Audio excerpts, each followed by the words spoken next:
The man who walked into a meeting and vanished from history. July 30th, 1975. It was a quiet summer afternoon in Michigan.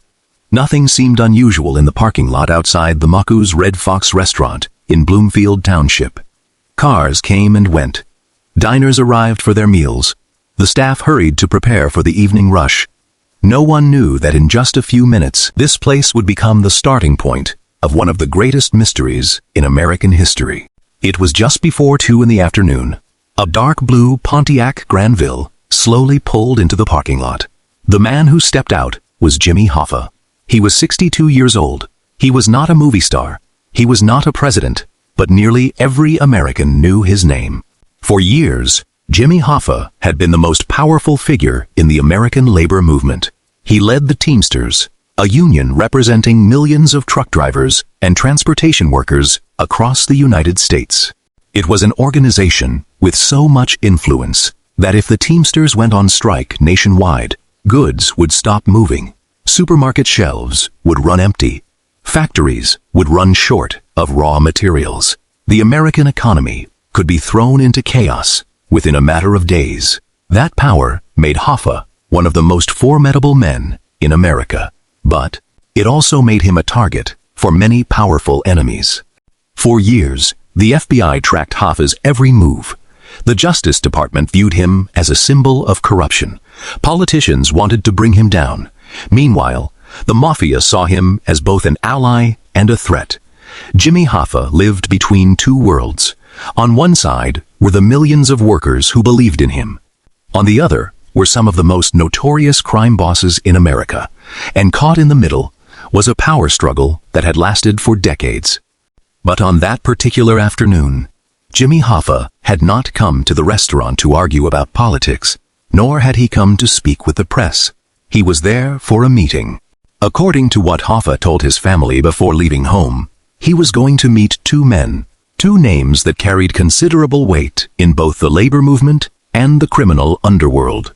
One was Anthony "Tony Jack" Giacalone, a powerful Detroit Mafia figure. The other was Anthony "Tony Pro" Provenzano, a powerful union leader who was also believed to have close ties to the New Jersey Mafia. The meeting was supposedly intended to resolve the long-standing tensions between Hoffa and the forces that had once stood behind him. At least, that was what everyone believed at the time. According to the plan, the meeting would be brief. Then Hoffa would return home. Everything sounded perfectly ordinary. But then, time began to pass. 2 o'clock, 2:15, 2:30. No one saw the meeting take place. No one saw Hoffa enter the restaurant. No one remembered seeing him speak with the two men he was supposed to meet. A short while later, Hoffa called his wife. He sounded irritated. He said he had arrived on time, but the other two men had apparently failed to show up. He felt that he had been stood up. It would be the last time anyone in his family ever heard Jimmy Hoffa's voice. After that phone call, the man who had once appeared on the front pages of newspapers, the man who had confronted the United States government directly, the man protected by his reputation, his power, and countless connections, vanished.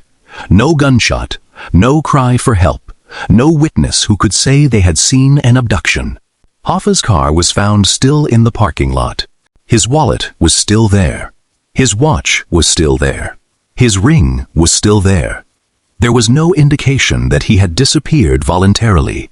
No ransom demand, no body, no crime scene.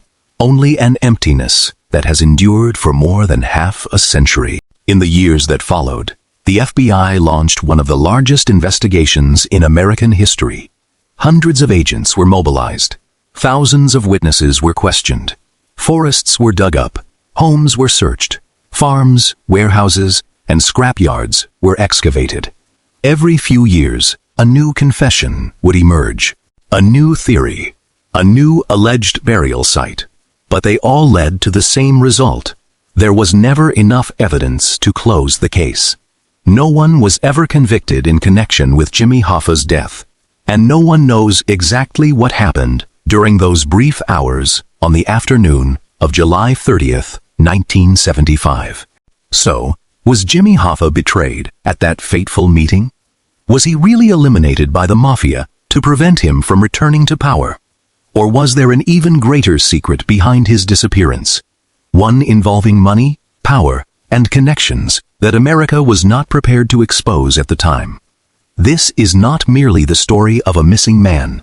It is a story about power, about loyalty, about betrayal, and about a mystery that has defied investigators for more than 50 years and still remains unsolved. Jimmy Hoffa, from a poor boy to the most powerful man in America. To understand why Jimmy Hoffa disappeared, we must first understand who he was. Because if we look only at his disappearance in 1975, it is easy to assume that this was simply the story of a man eliminated by the mafia. But in reality, the events that would ultimately lead to Hoffa's disappearance had been set in motion long before. Perhaps from the very moment he entered the world of power. Jimmy Hoffa was born on February 14, 1913, in the town of Brazil, Indiana. His full name was James Riddle Hoffa. The Hoffa family was not wealthy. His father, John Hoffa, was a coal miner. His mother, Viola Hoffa, was a homemaker. They were an ordinary working-class family, living on the father's modest wages. But their peaceful life did not last. In Iju, Arlene, when Jimmy was just 7 years old, his father died of lung disease after years of working in the mines. His father's death plunged the family into hardship. With no stable source of income, his mother was forced to raise 4 children on her own. A few years later, the family moved to Detroit, Michigan. At the time, the city was booming because of the automobile industry.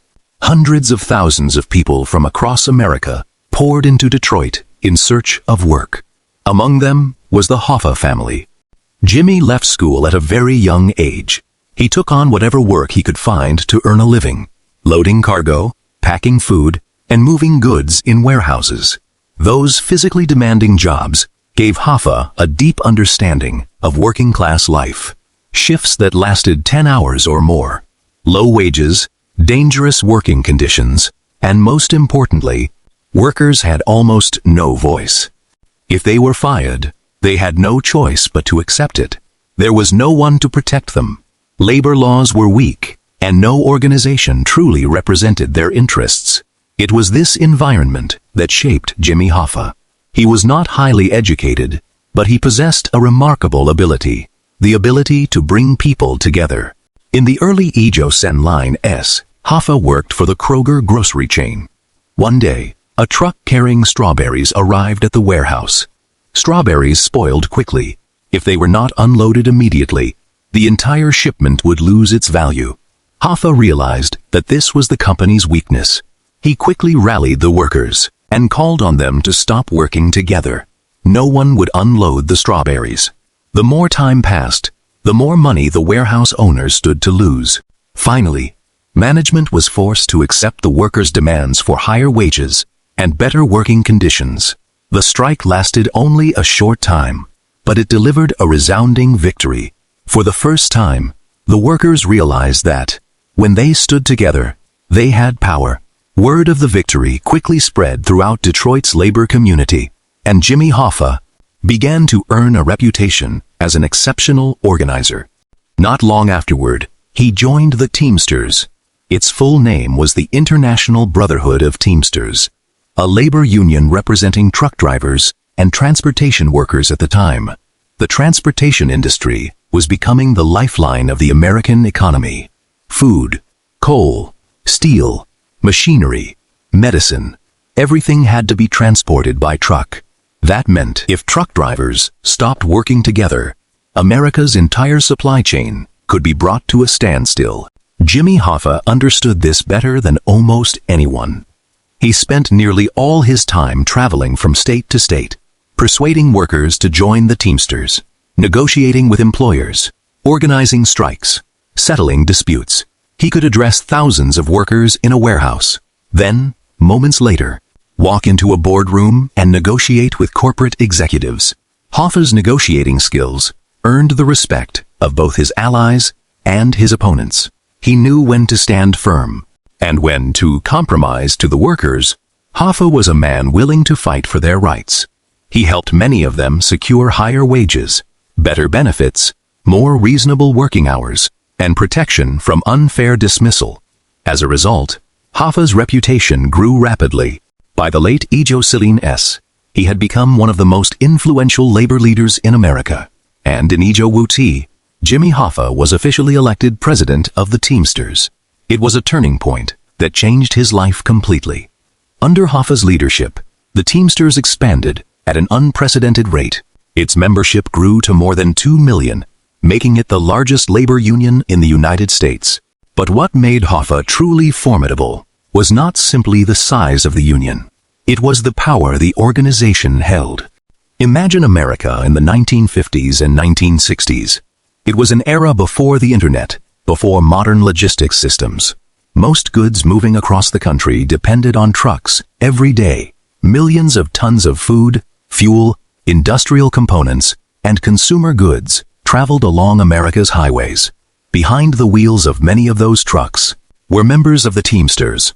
That meant all Jimmy Hoffa had to do was call a nationwide strike, and supermarkets could run out of goods. Factories could be forced to halt production. Ports could become gridlocked. Businesses could lose millions of dollars within just a few days. Few individuals in America at the time had the power to influence the nation's economy on the same scale as Jimmy Hoffa. He held no position in government. He was not a senator, not a governor, not a president. Yet his influence was sometimes enough to make politicians wary of him. To millions of workers, Jimmy Hoffa was a hero. A man willing to stand up to powerful corporations. A man who helped secure better wages and more stable lives. But from another perspective, major corporations saw him as a dangerous opponent. Many politicians believed he held far too much power, and the FBI began paying particularly close attention to him because, as Hoffa's power continued to grow, one question began to emerge. Where did Jimmy Hoffa find the power to build such a vast labor empire? The answer may have been hidden in the connections he always denied in public. Connections that would draw Jimmy Hoffa into the world of the mafia, and perhaps connections that would ultimately determine his fate many years later. The Teamsters and the Mafia. The powerful alliance that changed America. When people hear the name Jimmy Hoffa, many ask the same question. If he truly fought for the rights of workers, why was his name so often linked to the mafia? It is not an easy question to answer, because throughout his life, Jimmy Hoffa was never convicted of belonging to any mafia family. No official record proves that he was ever formally inducted into a criminal organization. And yet, nearly every major FBI investigation during the 1950s and 1960s reached a similar conclusion. Hoffa and numerous mafia figures had maintained a close working relationship for years. To understand how that relationship developed, we need to return to America in the years following World War II. It was a period of rapid economic growth in the United States. Factories operated around the clock. New suburban communities were being built at a remarkable pace. Millions of families were moving to the suburbs. The demand for transporting goods rose faster than ever before. Trucks became the lifeblood of the American economy. Every day, food was carried from farms to supermarkets. Parts were delivered to factories. Fuel was transported into cities. If the trucking system stopped operating, within just a few days, the nation's entire supply chain could descend into chaos. That was precisely why the Teamsters became one of the most powerful labor unions in the United States, and Jimmy Hoffa held the key to that entire system. But power was not the Teamsters' only asset. What attracted even greater attention from political and financial circles was the union's pension fund. Every month, millions of Teamsters members contributed a portion of their wages to the fund. Over the years, that money grew at an extraordinary rate. By the late S, it had become one of the largest private pension funds in America, worth hundreds of millions of dollars, and later, billions. Under the rules, The money was supposed to be invested to generate returns and secure retirement benefits for workers. But in the eyes of the mafia, it was also a vast bank. A bank with enormous amounts of available cash, and more importantly, one capable of issuing massive loans. At that very moment, mafia families in New York, Detroit, Chicago, and other cities were looking to expand their operations. They no longer wanted to focus solely on smuggling or running illegal gambling operations. They wanted to invest in ventures that could generate long-term profits, especially in Las Vegas. During the Wu-Lin-S, Las Vegas began to boom. Luxury hotels, massive casinos, they rose one after another from the Nevada desert. But to build them, developers needed loans worth millions of dollars. Traditional banks often refused to lend money to people connected to organized crime. And that was when the Teamsters Pension Fund entered the picture. According to later investigations by the U.S. Congress and the FBI, a portion of the pension fund's money was loaned to finance numerous hotels and casinos in Las Vegas. Not all of those loans were illegal, but many were suspected of being influenced by figures connected to the mafia. Names such as the Stardust, the Desert Inn, the Fremont, and Caesar's Palace were frequently mentioned in investigations into the relationship between the Teamsters and organized crime. For the mafia, it was an almost invaluable source of capital. As for Hoffa, those who knew him claimed that he believed these investments would generate profits for the pension fund and for the Teamsters members themselves. But the problem was, once money and organized crime became deeply intertwined, the line between what was legal and what was illegal began to disappear. Hoffa's relationship with the mafia was not limited to money. During numerous strikes, investigators alleged that certain organized crime figures helped the Teamsters pressure employers in return. Mafia families were also believed to have benefited from the Teamsters' influence over ports, warehouses, and transportation routes. It is important to emphasize that not every Teamsters member had ties to the mafia. Most were simply ordinary workers. They joined the union to protect their rights and interests. But at the leadership level, some figures did have connections to the criminal underworld. And it was those connections that made the Teamsters increasingly controversial. Among the men frequently seen around Jimmy Hoffa, two names were especially important. Anthony "Tony" Jack Giacalone, a highly influential figure in the Detroit Mafia, and Anthony "Tony" Provenzano, a powerful union leader from New Jersey who, according to multiple law enforcement agencies, had close ties to the Genovese crime family. Both men would become central figures in the story of the last day Jimmy Hoffa was ever seen. But at this point, they were still considered his allies, at least on the surface. For years, the FBI secretly recorded conversations, monitored meetings, and collected testimony from mafia defectors. Investigators believed Hoffa had built a network of relationships that brought him far too close to organized crime. However, suspicion is not the same as a conviction. Many of the allegations against him were never fully proven in court, and Jimmy Hoffa always publicly denied that he was under mafia control. He insisted that he was simply doing whatever was necessary to protect the interests of Teamsters members. To his supporters, Hoffa was a pragmatic leader, a man willing to speak with anyone if it meant better jobs and higher incomes for workers. But to his critics, it was no longer pragmatism. It was a dangerous compromise with the criminal underworld. Perhaps the truth lays somewhere between those two perspectives. No matter which side one takes, one thing cannot be denied. Jimmy Hoffa built an empire of power through an extraordinarily complex network of relationships. Those connections helped make him one of the most influential men in America. But they also left him owing far too many favors. And in the world of the mafia, every favor comes with a price. By the early Wu-Lin-S, that price was beginning to come due, not from the mafia, but from a young man serving as the Attorney General of the United States.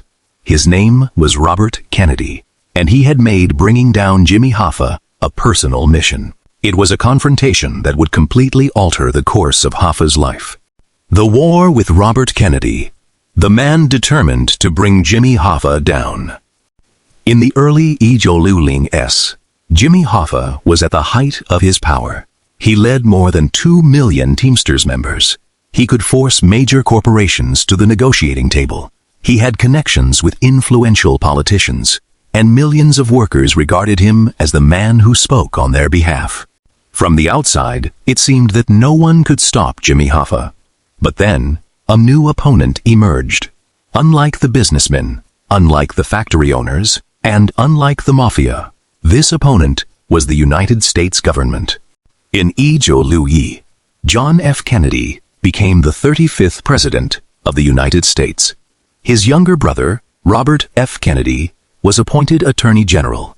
Even before that, while serving as legal counsel to a Senate investigative committee in the late 1950s, Robert Kennedy had spent years examining the activities of the Teamsters and Jimmy Hoffa. He believed that, behind the image of a labor leader, lay a network of corruption and organized crime influence.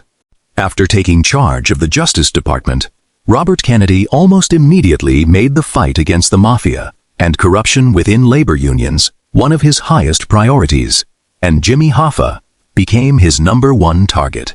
The relationship between the two men quickly turned into a deeply personal confrontation. In his speeches, Hoffa frequently criticized the Justice Department. He claimed that the government was trying to destroy the labor movement. On the other side, Robert Kennedy repeatedly declared in public that no one was above the law. Not even Jimmy Hoffa. The American press often portrayed it as a battle between two powerful men, one representing the White House, the other representing millions of workers. Neither side was willing to back down. To intensify the investigation, the Justice Department formed a dedicated team of prosecutors and investigators. They had only one mission: to gather enough evidence to prosecute Jimmy Hoffa. The FBI, under the leadership of J. Edgar Hoover, also increased its surveillance. Court-authorized wiretaps were used in related investigations. Hoffa's associates were monitored. Financial transactions were examined, and witnesses who had worked with him were summoned one after another for years. Hoffa lived under almost constant scrutiny from law enforcement. But bringing Jimmy Hoffa down proved far more difficult than expected. He was a highly skilled negotiator. He understood exactly how the legal system worked, and he was always protected by a team of experienced lawyers. Many investigations ended without enough evidence to bring charges. That only strengthened Robert Kennedy's determination. He argued that prosecuting Hoffa was not merely about one individual. It was about sending a message to everyone who believed that power could place them above the law. After years of investigation, the long-awaited breakthrough finally came in Ijulu 6. Jimmy Hoffa stood trial in 2 separate federal cases. The first involved an attempt to unlawfully influence the jury in an earlier trial. Prosecutors alleged that Hoffa had tried to bribe or influence jurors in order to alter the outcome. He was convicted. Not long afterward, another trial followed. This time, Hoffa was accused of illegally using money from the Teamsters Pension Fund in a series of investments and loans. The jury found him guilty on several related charges. Taken together, the sentences amounted to as much as 13 years in prison. It was the most devastating blow of the career of a man once considered untouchable. In Ijulilti, after his appeals failed, Jimmy Hoffa entered federal prison. To many people, it marked the end. The man who had once shaken America was finally paying the price.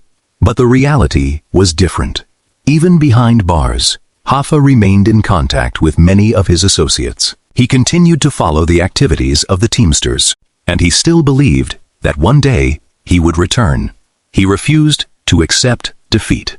Meanwhile, Robert Kennedy continued pursuing his political career, but tragedy would strike the Kennedy family again and again. In Ijulu Sen, President John F. Kennedy was assassinated in Dallas. In Ijulilbai, Robert Kennedy was also assassinated while campaigning for president. The years-long confrontation between Hoffa and Robert Kennedy had come to an end. But its consequences had not. Jimmy Hoffa had lost his power. The Teamsters had new leadership. Many of his old relationships had changed. And within that power vacuum, other forces began taking control of the organization Hoffa had once built. If the story had ended there, Jimmy Hoffa might have been remembered only as a labor leader who went to prison on federal charges. But he refused to accept an ending like that. Inside prison, he thought about only one thing: returning, reclaiming the presidency of the Teamsters, taking back the power he had lost. Jimmy Hoffa believed it was rightfully his, but he failed to realize that during the years he had been away, too many people had grown accustomed to running the Teamsters without him.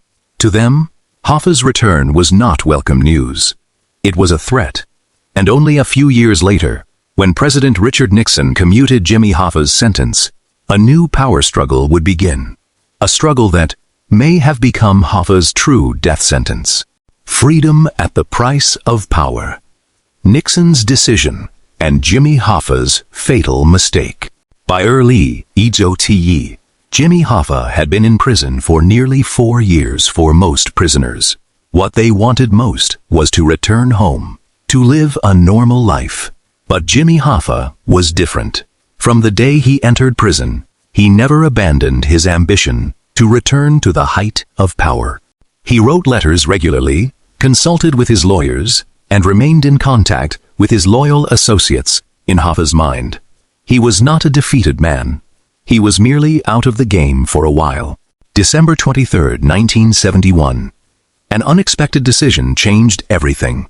President Richard Nixon commuted Jimmy Hoffa's sentence. After nearly 4 years in prison, he was released early.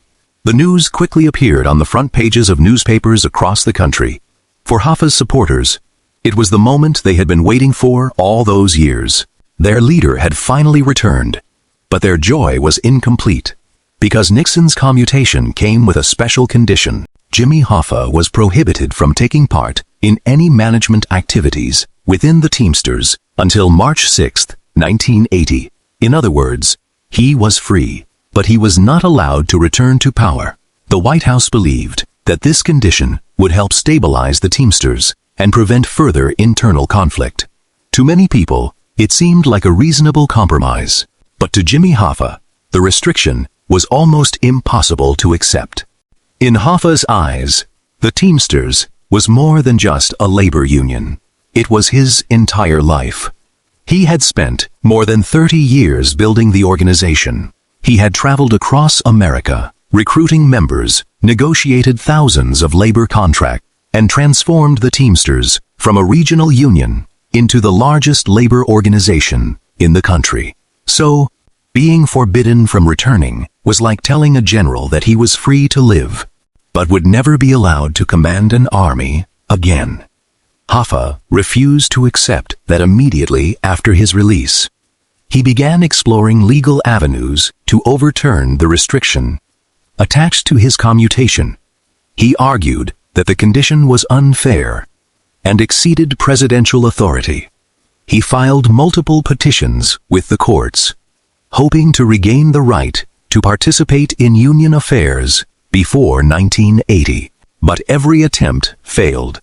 While Hoffa was trying to make his comeback, the Teamsters had changed considerably.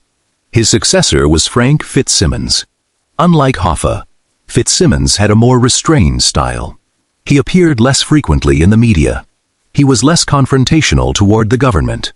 And more importantly, he maintained stable relationships with many influential figures in the labor movement, as well as with several mafia families. Under Fitzsimmons, the Teamsters continued to grow. The pension fund continued to expand. Investments continued to be made. For many members of the union's leadership, there was no reason to change anything. Jimmy Hoffa was the past, and they were the present. But Hoffa saw things differently. He believed that many Teamsters members were still loyal to him. Wherever he appeared, He was welcomed by crowds of workers. They shook his hand, asked for his autograph, and insisted that the Teamsters needed Hoffa back. That support strengthened his belief that he still had enough influence to reclaim the Union presidency. However, what Hoffa could not see were the meetings taking place behind closed doors, meetings to which he was no longer invited during his years in prison. A new network of power had taken shape.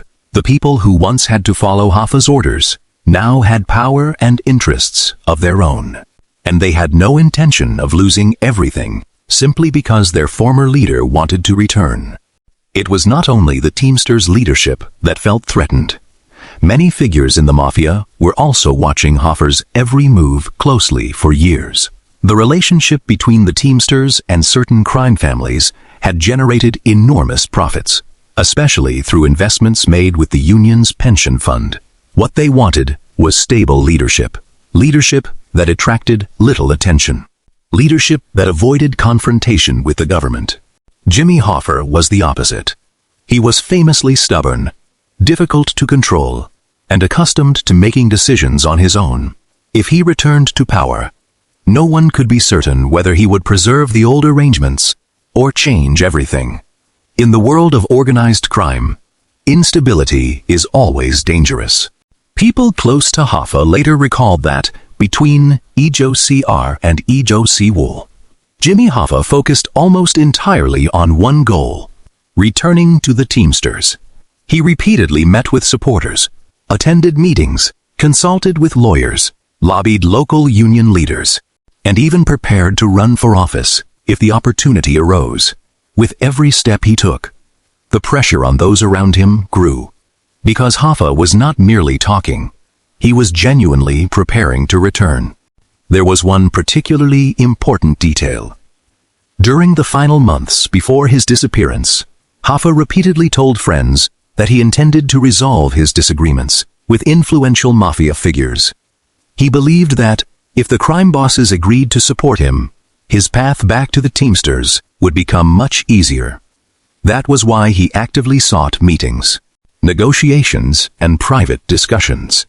He believed he could still persuade those who had once been his allies, but perhaps Hoffa had misjudged the situation. 3 years away had been more than enough time for the world to change. The allies he once knew may no longer have been on his side. By the middle of 1975, Jimmy Hoffa believed that the decisive moment had arrived. He arranged a meeting with two men who held considerable influence in both the labor movement and the criminal underworld. He hoped the meeting would open the door to his return, but history would prove it was not a door leading him back to power. It was the final door of his life. On the afternoon of July 30th, 1975, Jimmy Hoffa drove to the parking lot outside the Macca's Red Fox restaurant. He believed he was about to begin a new chapter. He had no idea that he was walking into a meeting that would leave all of America searching for him for more than half a century. The fateful meeting. The 20 minutes that changed American history. On the morning of July 30th, 1975, Jimmy Hoffa woke up as he did on any other day.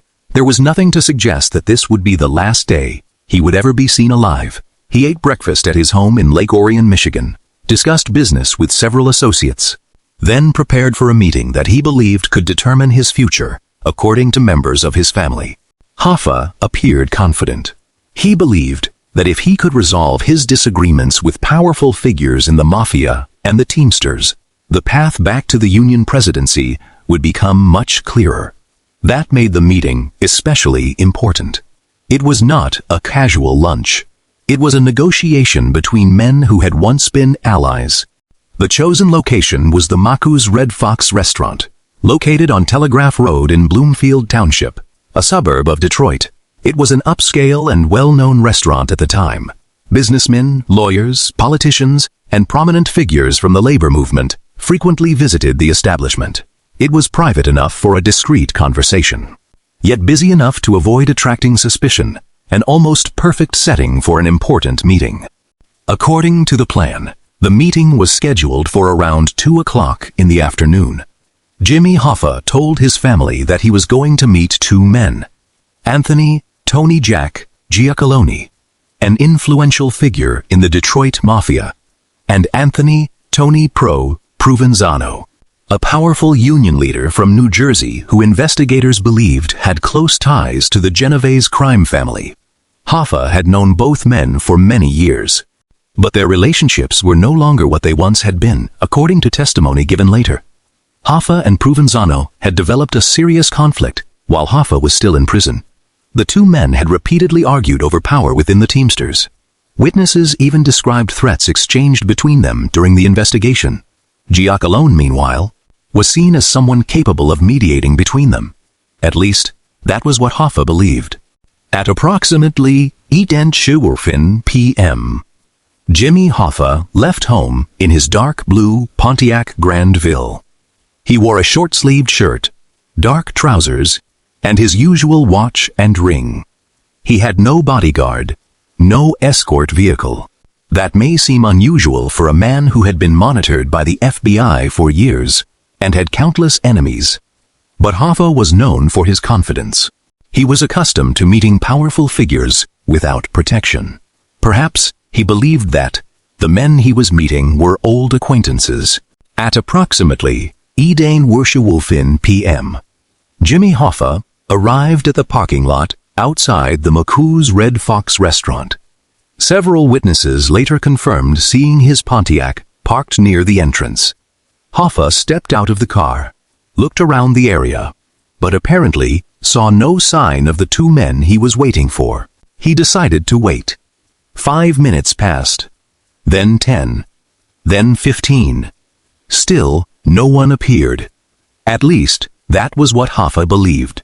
At approximately 11:15 p.m., Hoffa used a public telephone near the restaurant to call his wife. Josephine Hoffa answered.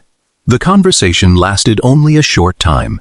Hoffa told her that he had arrived on time, but the other two men had failed to appear. He sounded irritated. He even said that he had been stood up. Josephine asked whether he intended to keep waiting. Hoffa replied that he would wait a little longer. If they did not arrive, he would leave. It was the last conversation between husband and wife. Josephine later said that she noticed nothing unusual in her husband's voice. He did not sound frightened. He never mentioned being threatened. And he did not say that anyone was following him. Everything sounded like an ordinary meeting. And then, the most mysterious part of the entire case began. After that phone call, Jimmy Hoffa vanished. No one knows exactly what happened next. Some witnesses said they saw Hoffa standing in the parking lot. Others believed they saw him get into a dark-colored car.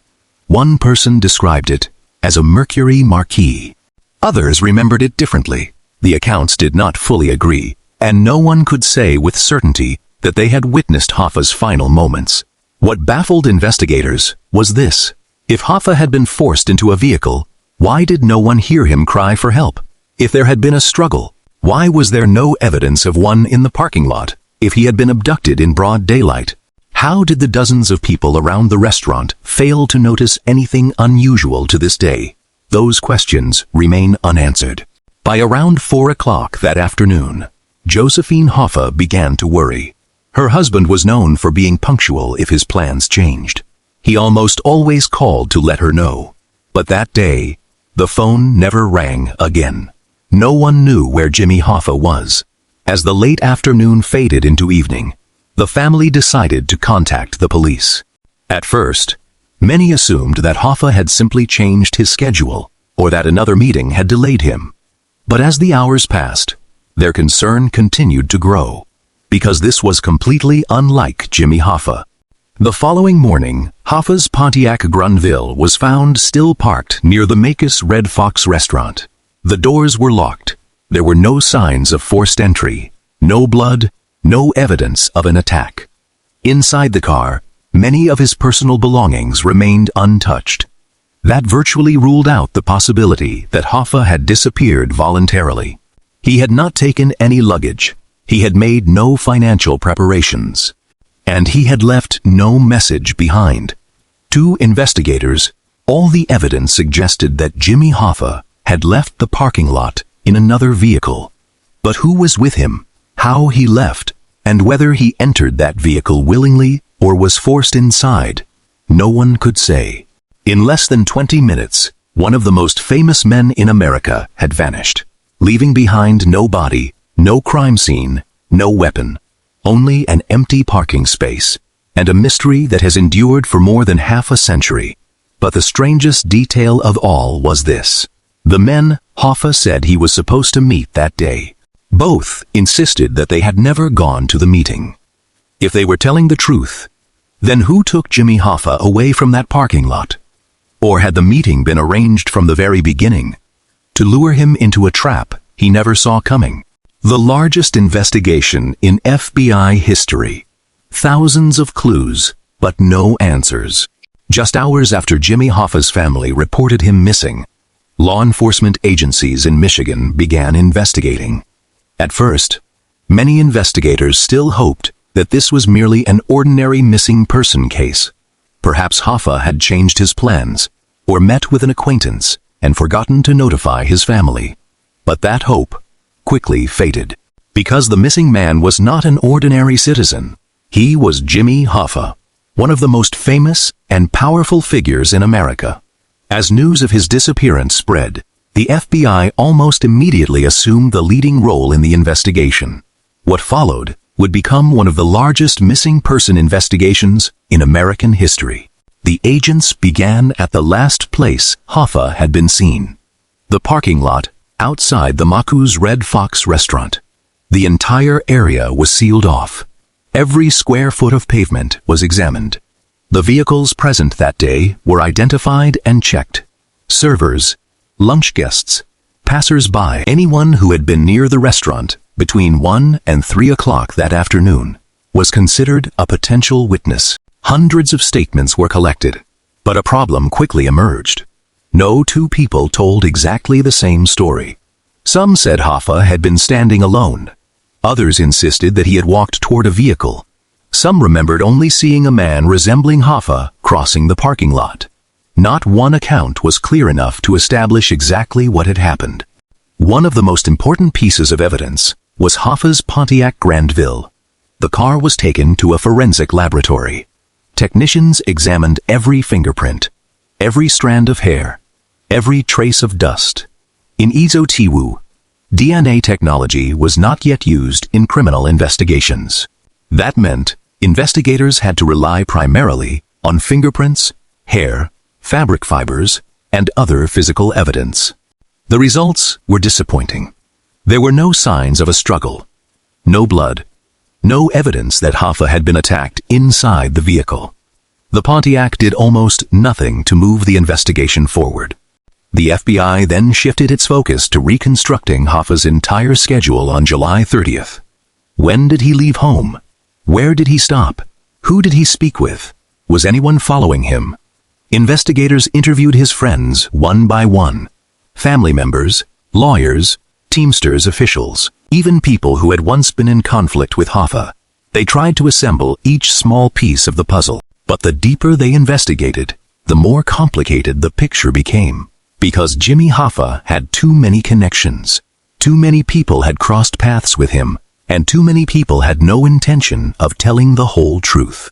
Not long afterward, the FBI began focusing on several familiar names. Anthony Tony Jack Giacolone, Anthony Tony Pro Provenzano, and several other figures connected to the Detroit and New Jersey Mafia. Agents examined each man's movements, verified telephone calls, and compared their statements. Giacolone insisted that he had not gone to the restaurant that day. Witnesses, and later investigative records, also supported his claim that he had been elsewhere when the meeting was supposed to take place. Provenzano also completely denied taking part in the meeting. He claimed that he had never planned to travel to Detroit that day. Investigators suspected both men, but suspicion was not enough to bring charges. There were no eyewitnesses, no photographs, and no physical evidence placing either man at the scene. Meanwhile, another detail began attracting attention.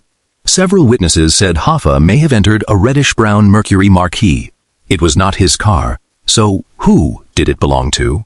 After weeks of searching, The FBI determined that the vehicle was connected to Chucky O'Brien, Jimmy Hoffa's foster son, a man who had been extremely close to him for years.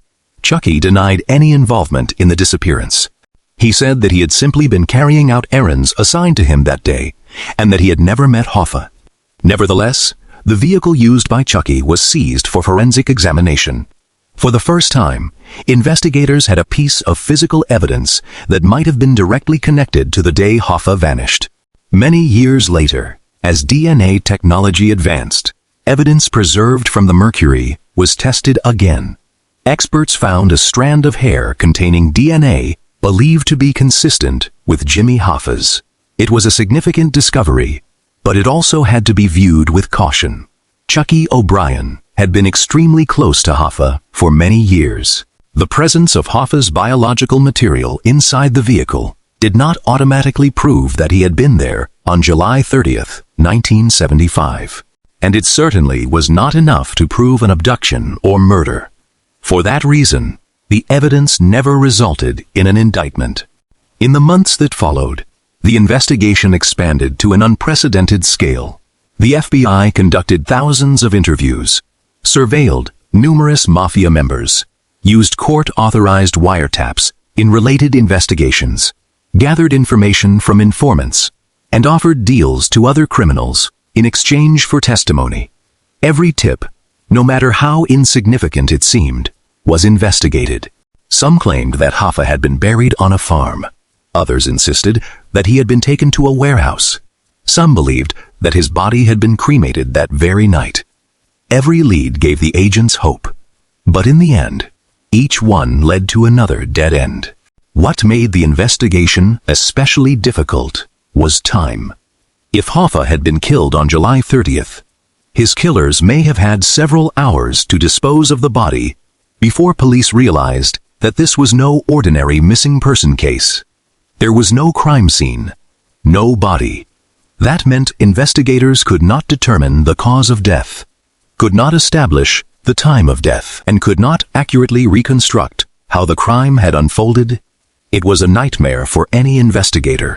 After only a few months, the FBI was forced to confront a difficult truth. They were investigating a case with almost no physical evidence. Every line of inquiry depended on witness statements, and those statements kept changing, especially when so many witnesses had connections to the mafia. A world where silence could sometimes be worth more than life itself. From that point forward, the investigation began moving in a different direction. It was no longer only about finding Jimmy Hoffa. It was about determining who had the strongest motive to make him disappear. Because when physical evidence is gone, motive becomes the most important key to solving one of the greatest mysteries in American history. Who wanted Jimmy Hoffa gone? The suspects and motives behind his disappearance. After months of investigation, the FBI gradually reached a conclusion. If Jimmy Hoffa had indeed been murdered, it was almost certainly not a spontaneous crime, not a robbery, not a chance altercation, but a carefully planned operation. Those responsible knew Hoffa's schedule. They knew he would be at the McCool's Red Fox restaurant. They knew he would be alone. And most importantly, they knew how to make a man as famous as Jimmy Hoffa disappear while leaving almost no trace behind. So, who had a strong enough motive to do it? The first name the FBI focused on was Anthony Tony Provenzano. In numerous investigative documents, he was regarded as one of the most significant suspects. Provenzano was not merely a union leader. Law enforcement agencies also identified him as an influential figure within the Genovese crime family. More importantly, he and Hoffa had once been allies, but their relationship had completely collapsed. While Hoffa was in prison, the two men became involved in several disputes over power within the Teamsters. According to the testimony of certain witnesses, their arguments became extremely bitter. Some even claimed that Provenzano had threatened to kill Hoffa. However, those accounts came primarily from witnesses who began cooperating with the government years later. No physical evidence ever confirmed the alleged threats, and Provenzano always denied any involvement in Hoffa's disappearance. The next suspect was Anthony Tony Jack Giacalone. He was regarded as one of the most powerful figures in the Detroit Mafia. Unlike Provenzano, Giacalone was known for being calm and calculating. He rarely appeared in public and often served as a mediator in disputes. According to multiple investigative sources, Giacalone was believed to have helped arrange the meeting between Hoffa and Provenzano. If that was true, he was the final person involved in bringing Hoffa to the parking lot outside the Marcus Red Fox restaurant. But when questioned, Giacalone insisted that he had never gone to the meeting. Witness statements and investigative records also indicated that he had been elsewhere during the period when Hoffa disappeared. The FBI suspected that, even if Giacalone had not been physically present, he may still have known what was going to happen. But once again, there was not enough evidence to bring charges. Then the investigation produced a name that surprised many people. Chucky O'Brien, Jimmy Hoffa's foster son. For years, Hoffa had treated Chucky almost like a member of his own family. He had driven for Hoffa, accompanied him on countless business trips, and understood his schedule and habits better than almost anyone. That led the FBI to consider a disturbing possibility. If anyone could persuade Hoffa to enter a vehicle without raising suspicion, it may have been Chucky. According to some investigative theories, Hoffa may have seen Chucky arrive in the parking lot, trusted him completely, and entered the vehicle voluntarily. If that happened, there would have been no cry for help, no resistance, and no witness would have noticed anything unusual. It offered a plausible explanation for how Hoffa could vanish in broad daylight without attracting attention. However, Chucky O'Brien always maintained his innocence. He repeatedly denied every accusation, and he was never charged. Beyond those familiar names, the FBI also investigated dozens of other mafia members, particularly those connected to crime families in Detroit, New Jersey, Chicago, and New York. The reason was simple. Jimmy Hoffa was not merely putting pressure on one group of people. He threatened the interests of an entire network if he returned to the Teamsters. He could replace the leadership, change the union's investments, or sever relationships that had generated profits for several mafia families over many years for organized crime. That was an unacceptable risk. One theory frequently mentioned by former investigators is that the decision to eliminate Hoffa did not come from a single individual. It was the result of a collective agreement. In other words, it was not a case of one enraged crime boss ordering a murder. Instead, several powerful figures may have reached the same conclusion. Jimmy Hoffa could not be allowed to return. If this theory is correct, his disappearance was not a spontaneous act. It was a carefully planned operation. Each person had a specific role. Someone arranged the meeting. Someone drove Hoffa away from the scene. Someone disposed of the body. Someone established the alibis. And everyone else remained silent for the rest of their lives. Within Mafia culture, there is a famous code, Omerta, the code of silence. Under this rule, members must never cooperate with the police, never betray the organization, never reveal its secrets. Breaking that code is the equivalent of signing your own death warrant. That was also one reason the FBI investigation faced so many obstacles. Even if many people knew what had happened, they were too afraid to speak, not out of loyalty, but out of fear. Years later, as some mafia members began cooperating with the government, they offered a series of conflicting accounts. Some claimed that Hoffa was shot shortly after entering a vehicle. Others insisted that he was taken to a house in Detroit before being killed. Still others said that his body was cremated that same night. The only detail these accounts had in common was that most blamed the mafia for Hoffa's disappearance, but when compared, their stories contradicted one another over the timing, the location, the people involved, and the method used to dispose of the body. Not one of these accounts could be fully verified through physical evidence. Perhaps the most frightening aspect of the Jimmy Hoffa case is not that there were so many suspects, it is that almost everyone had a motive. The Teamsters' leadership wanted to preserve its power. The Mafia wanted to protect its interests. Certain figures within the labor movement did not want Hoffa to return. Even some of his closest former allies had reasons to turn against him. When one man has too many enemies, identifying the person truly responsible becomes almost impossible. By the end of the 1970s, the FBI still had not been able to charge anyone. Not because investigators lacked suspects, but because they lacked the most important piece of evidence: a body. Without a body, there was virtually no crime scene, and no way to determine exactly how Jimmy Hoffa had died. That absence gave rise to dozens of different theories. Some sounded highly plausible. Others were almost impossible to believe. But they all began with the same question. If Jimmy Hoffa was murdered, then where is his body? Where is Jimmy Hoffa's body? More than half a century of searching in vain. If there is one thing that sets Jimmy Hoffa's disappearance apart from most other famous cases, the answer can perhaps be summed up in 4 words. There was no body. In a criminal investigation, the body is often the most important piece of evidence. It can reveal the cause of death, the time of death, the type of weapon used. It may even preserve the killer's DNA. But in the Jimmy Hoffa case, the FBI had none of those things. The only fact investigators knew for certain was that Hoffa vanished after the afternoon of July 30th, 1975. Beyond that, everything was only a theory.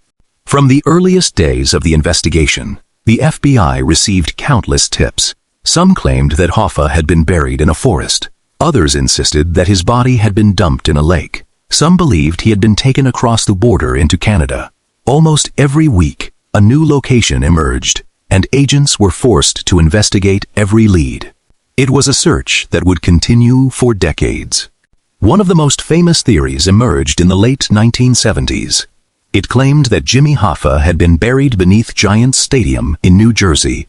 The rumor spread so widely that many Americans came to believe it was true. The theory began partly because the stadium was being built around the time Hoffa disappeared. Some statements from witnesses connected to organized crime also mentioned New Jersey.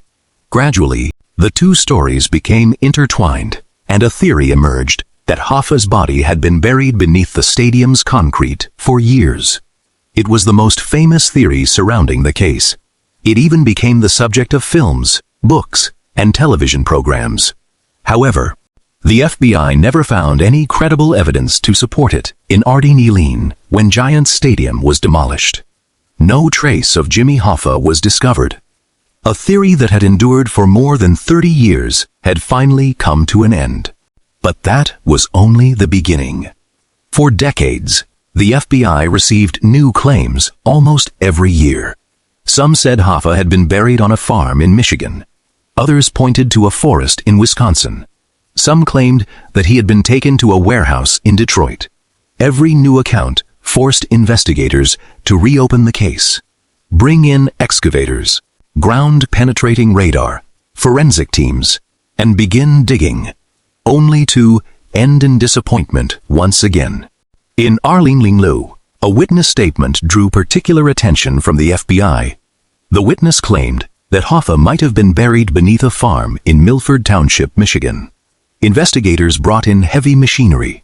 They excavated the property for several days. Media outlets across the country followed the search closely. Many people believed that the mystery was finally about to be solved. The result? Nothing was found. In Ardene, another former mafia member came forward with a new claim. This time, he pointed investigators toward a property near Detroit. Once again, the FBI excavated the site, and once again, no body was found. By Ardene, the case suddenly drew renewed attention. A former journalist named Dan Moldia and several other sources provided information about a property near the Pulaski Skyway in New Jersey. The information came from the account of a man who claimed to have known mafia members connected to the case. The FBI decided to investigate. The team used ground-penetrating radar, excavation equipment, and conducted a full survey of the area. Once again, The American media covered the search extensively, but the result was the same as it had been dozens of times before. There was no trace of Jimmy Hoffa. Why has finding the body proved so difficult? According to many former investigators, if the mafia was truly behind Hoffa's disappearance, the operation was almost certainly planned in advance. In the world of organized crime, making a body disappear was not unheard of. Some witnesses later claimed that Hoffa's body may have been cremated, taken to an industrial furnace, or crushed alongside old vehicles in a scrapyard. Other theories suggested that the body was dismembered and buried in several different locations. But it is important to emphasize that none of these theories has ever been supported by physical evidence. They are based largely on statements from people once connected to the mafia, and those accounts often contradict one another. There is one question many people have asked. If the mafia really killed Jimmy Hoffa, why go to such extraordinary lengths to make his body disappear? The answer may lie in who Hoffa was. He was not an ordinary victim. He was the most famous man in the American labor movement.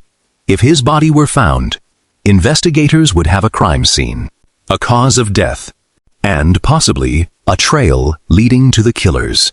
But without a body, the entire case would fall into a legal gray area. No one could prove where Hoffa died, when he died, or how he died, and that made prosecution nearly impossible. If this truly was a mafia operation, then it was an extraordinarily well-calculated one.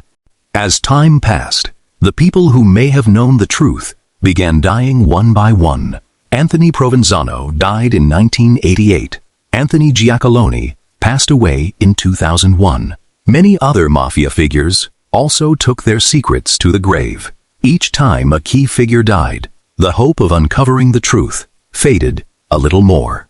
More than 50 years have passed. The FBI still officially considers Jimmy Hoffa a missing person.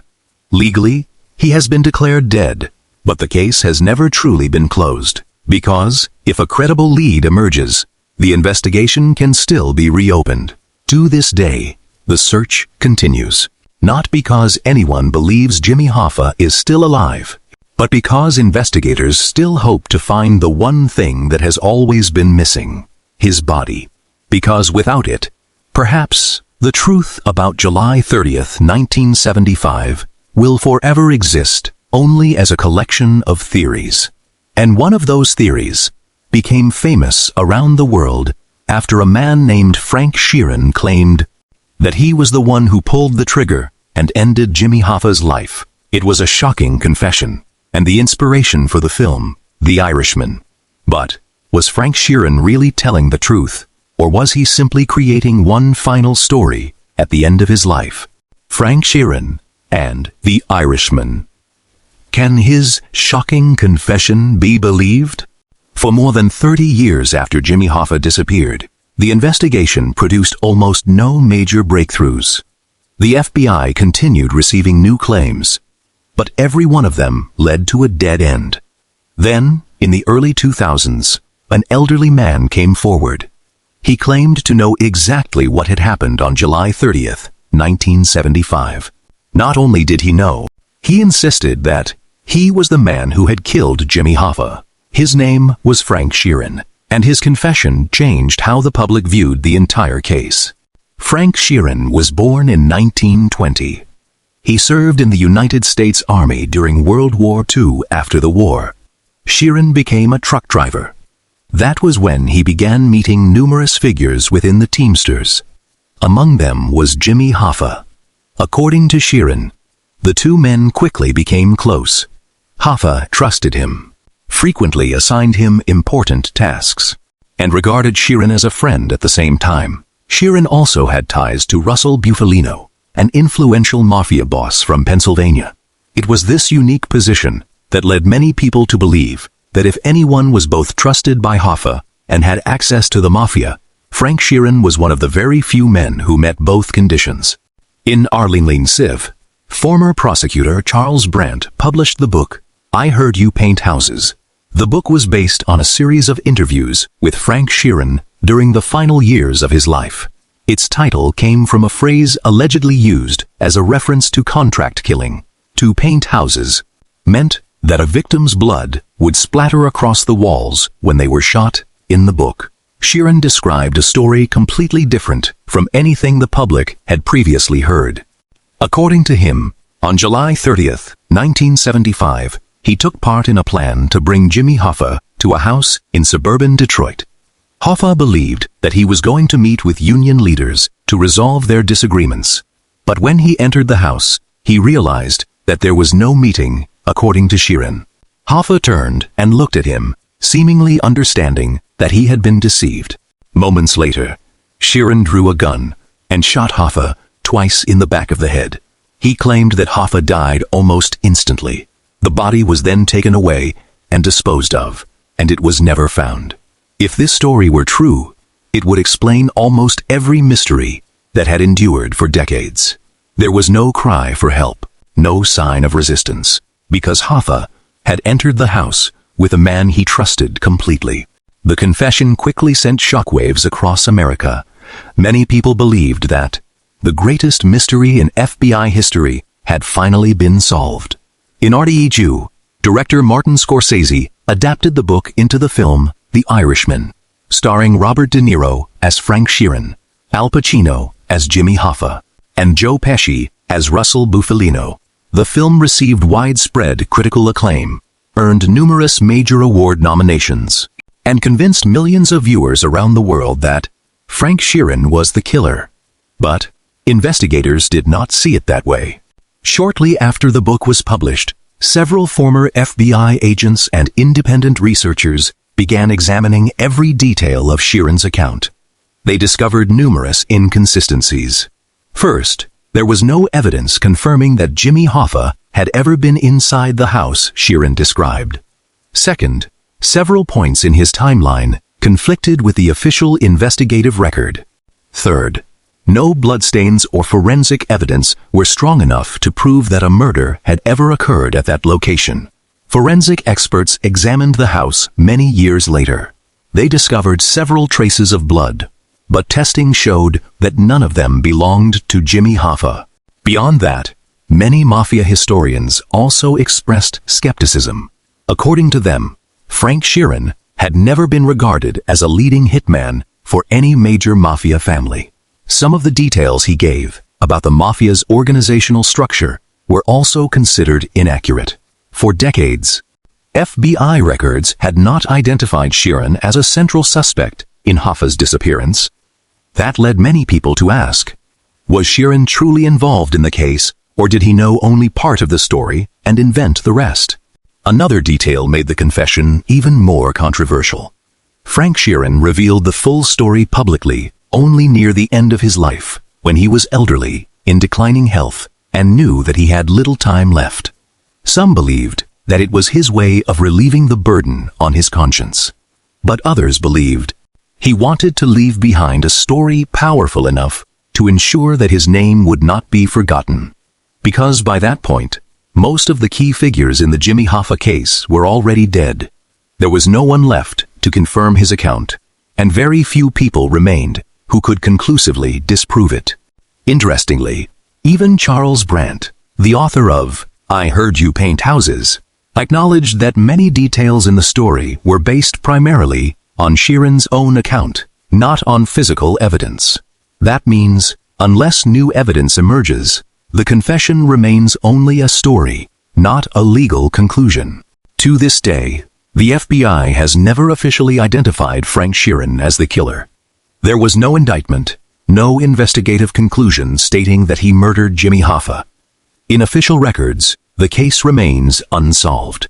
That does not necessarily mean Sheeran was lying, but it does not mean he was telling the truth either. The reality is, no one has ever been able to verify his story completely. Perhaps, Frank Sheeran revealed only part of the truth. Maybe he knew more than he ever made public.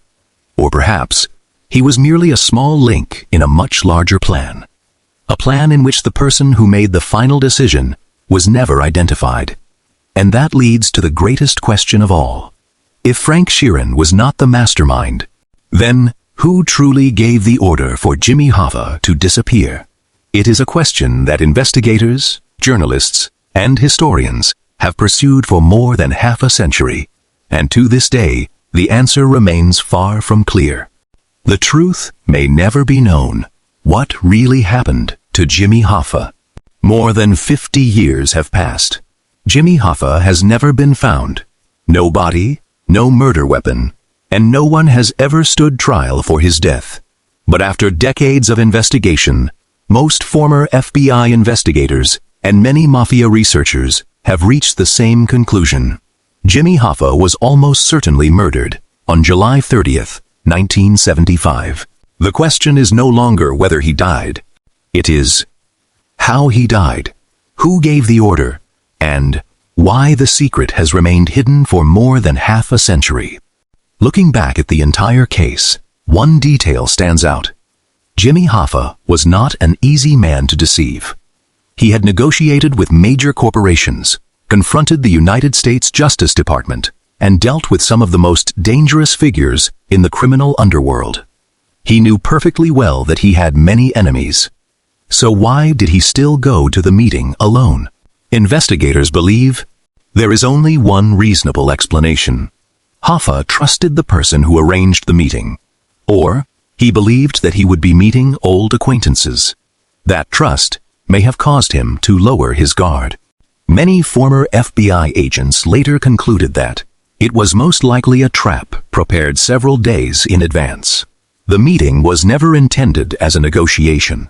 Its purpose was to draw Hoffa away from the protection of his family and supporters. The chosen location was a busy restaurant. That made the meeting appear completely ordinary. Nothing seemed suspicious. Afterward, Hoffa may have been persuaded to enter another vehicle. No force was necessary, no gunshot, no chaotic scene, if the person inside the vehicle was someone he knew. It is entirely possible that Hoffa entered willingly. That is also the most plausible explanation for why no witness heard him cry for help. What happened after he left the parking lot? This is where the theories begin to diverge. Some believe Hoffa was taken to a house in suburban Detroit. There, he was shot and killed almost immediately. Other theories suggest he was taken to a warehouse or to a facility controlled by the mafia. Some believe he was strangled to avoid making noise, while other accounts insist that he was shot. The one detail shared by nearly every theory is that Hoffa probably did not remain alive for long after leaving the parking lot. What made the case especially difficult to solve was the method used to dispose of the body. In an ordinary murder, the killer usually tries to hide the remains. But in the Jimmy Hoffa case, several former mafia members claimed that the goal was not merely to hide the body, it was to make it disappear completely. Some said the body was cremated. Others claimed it was taken to a steel furnace. Some believed it was crushed with cars in a scrapyard. Others thought it had been buried somewhere it could never be found. None of these theories has ever been proven, but they all point to the same conclusion. If the mafia truly was behind Hoffa's disappearance, they understood one thing very clearly. Without a body, the chances of solving the case would be dramatically reduced. So, who gave the order? That may be the most difficult question of all. For decades, no official document has ever identified the person ultimately responsible. Some investigators suspected Anthony Provenzano. Others believed that leaders of the Detroit Mafia played a central role. Another theory suggests that the decision was made collectively by several mafia families after they all came to view Hoffa as a threat. That would be entirely consistent with how organized crime operates. Major decisions, especially the decision to eliminate someone as prominent as Jimmy Hoffa, are rarely made by one person acting alone. But why had Hoffa become such a serious threat? The answer lay in his own ambition. If Hoffa had accepted retirement after Nixon released him, things might have turned out differently. If he had waited until 1980, as required by the terms of his commutation, perhaps the conflict would not have escalated so quickly. But Hoffa was not the kind of man who knew how to give up. He wanted to reclaim the Teamsters, replace its leadership, and regain control of its enormous pension fund for those benefiting from the existing system. That was unacceptable. In other words, Jimmy Hoffa may not have been killed because of his past. He may have been killed because of his future, because of what he intended to do, not because of what he had already done. To this day, many people continue searching for answers. New books are still being published. New documentaries are still being made. Every so often, someone comes forward claiming to know where Hoffa was buried, or the identity of his real killer. But in the end, they all lead to the same result. There is never enough evidence to change the FBI's conclusion. Perhaps we will never know exactly where Jimmy Hoffa died, where his body lies, or who pulled the trigger. But one thing is almost certain. His disappearance was not an accident, not a spontaneous act. It was the result of a power struggle that had been building for years. A struggle driven by ambition, money, influence, and the criminal underworld. That is why, more than half a century later, Jimmy Hoffa remains more than just a missing man. He has become the symbol of a mystery that even the FBI has never been able to solve completely. And perhaps that is the greatest legacy this case has left behind. Not what we know, but what may never be known.